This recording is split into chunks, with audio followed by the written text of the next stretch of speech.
welcome back to my channel. This video is on how to be productive as a busy teenager. I'm going to give you guys 5 tips on how you can get all that schoolwork done and still have time for your extracurricular activities. I speak from experience. I do high-level running training and I have so much going on in my life outside of school that I do find it hard at times to get all my work done. These are 5 tips that I have found really helpful when you're a busy teenager trying to be productive and getting all your work done for school. Tip number 1 is a bit different from the other 4 tips because it's not something that you'll be putting into practice every day. It's just something you've got to kind of understand before you can put the other 4 tips into practice. So tip number 1 is to understand that you are giving up some of your free time to do this extracurricular activity.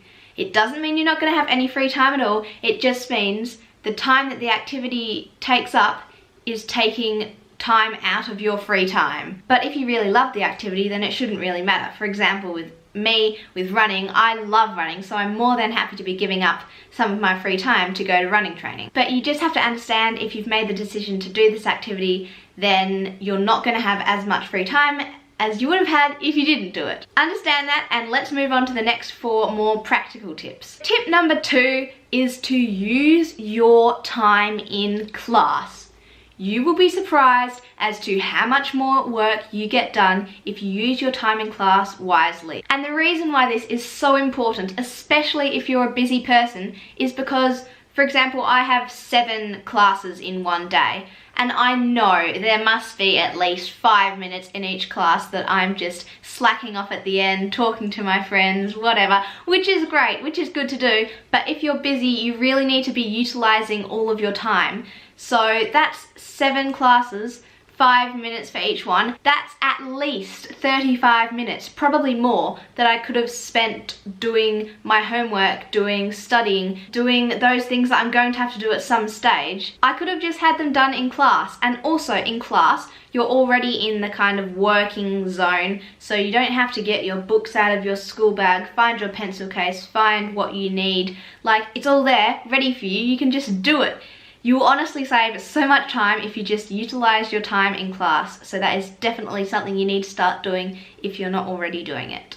And I probably need to start doing it as well. Tip number 3 is to be organized, but don't waste time on organization. Lists and plans and calendars and schedules are fantastic, and I will do a video on my channel about how I organize my life if you guys are interested in that. But do not waste your time making endless lists, making lists for lists for lists, making sub-lists, making lists for all your different subjects, making all the different schedules, color coding them, doing this, doing that. So many people spend way too much time making lists and schedules, and then they don't actually have time to get their work done. If you're one of those people who takes half an hour to write your to-do list for the evening, then that's half an hour of work time you've like missed out on. That is not productive at all. I literally, when I come home from school, or well, when I come home from running training after school, I grab my list notepad, I jot down the things I need to do. It takes me 30 seconds and then I get straight into my homework.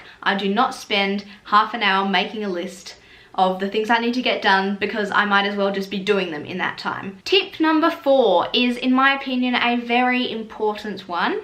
It is to give yourself a time limit or a cutoff point. And by that I mean, for example, say you're going to do your maths homework and you need to finish it by 8 PM instead of you've got to finish your maths homework at some time tonight, because then more than likely tonight will end up being 2 AM in the morning, and that is not good for your health and sleep. You will be so much more productive if you give yourself a cutoff point, because you have a time you need to be finished by, so you can't procrastinate because you've got to be done by that time, and you need to be strict with this cutoff point. I mean, if something needs to get done and it's going to take an extra 10 minutes, then that's fine, but you need to try and stick to your cutoff points, and it'll just make you a lot more productive if you set them, because you have something to work towards. So definitely make sure you give yourself time limits and cutoff points, and that will also mean at the end of the last cutoff point, you might have some free time at the end of the night. Instead of procrastinating from your homework until 2 AM,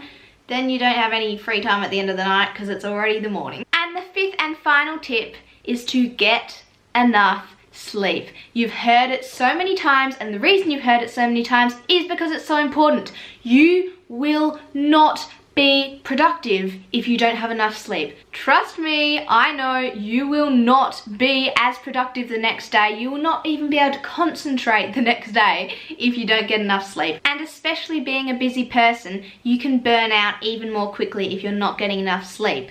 And it means you won't be able to concentrate or do as well in your extracurricular activities as well as your schoolwork if you're not getting enough sleep. Set a bedtime, stick to it, be in bed by that time. Nothing is really that important that it can't wait until the next day. And at the end of the day, your health does come first.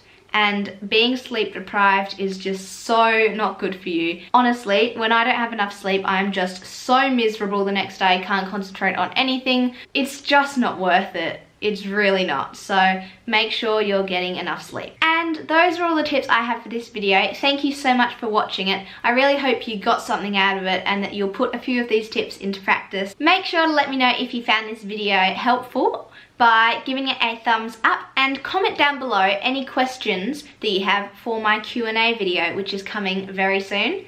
So don't forget to subscribe to my channel for more videos just like this one, and I'll see you in my next video. Bye!